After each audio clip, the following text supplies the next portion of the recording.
What's up, viewers? Welcome to Different Brains. I'm your host, Adrienne Sassano, and you're watching The Week in Neurodiversity. To kick things off, My Little Villagers has published a video called Take My Hand, where a young girl poetically describes what it's like to live with ADHD. Sweetie, time to get ready for school. Sights, sounds, and thoughts collide. Oof! What to do first? I can't decide! Why aren't you dressed yet? Please understand, I'm not to blame. I just can't process things the same. Next up, Frank Stevens of the Global Down Syndrome Foundation gave a moving speech on his life experiences to the members of Congress. No one knows more about life with Down syndrome than I do. Whatever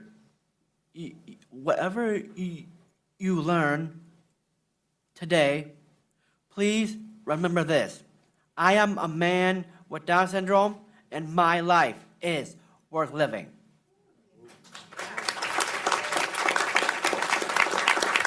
Up next, Jenifer Lewis from ABC's Blackish opens up about her battle with bipolar disorder. And it took my therapist, I think, 5 years to convince me to take medication.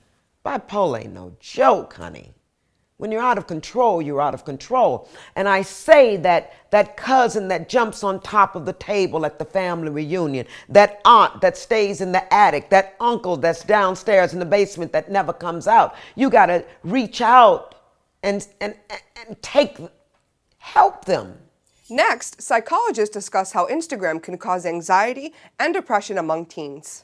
Getting a lot of anxiety and depression increases in young people, particularly if they use it for more than 2 hours a day. A report from the UK-based Young Health Movement surveyed 1,500 teens and found they're comparing themselves to others more frequently because of Instagram, calling it compare and despair.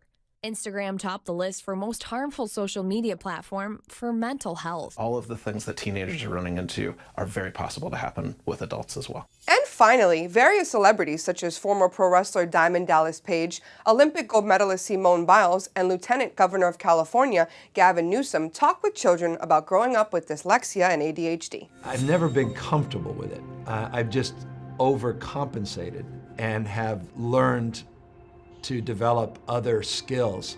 You're creating what you want to do. You can do anything. That's the most important thing I could say to you. Do you write your speeches, or you do totally improv? I don't write. I'll read, I'll underline, and I'll break it down into smaller pieces. For every 1 minute I give a speech, there's close to an hour of preparation. And while you're here at Different Brains, be sure to check out some of our other content, like Exploring Different Brains with Dr. Hacky Reitman, and the Spectrumly Speaking podcast hosted by Becca Laurie and Dr. Catherine Cody. That wraps it up for this episode. Which story caught your eye the most? Be sure to let us know in the comments, and don't forget to subscribe. Thanks for watching, and remember, you keep advocating, and we'll keep bringing the news.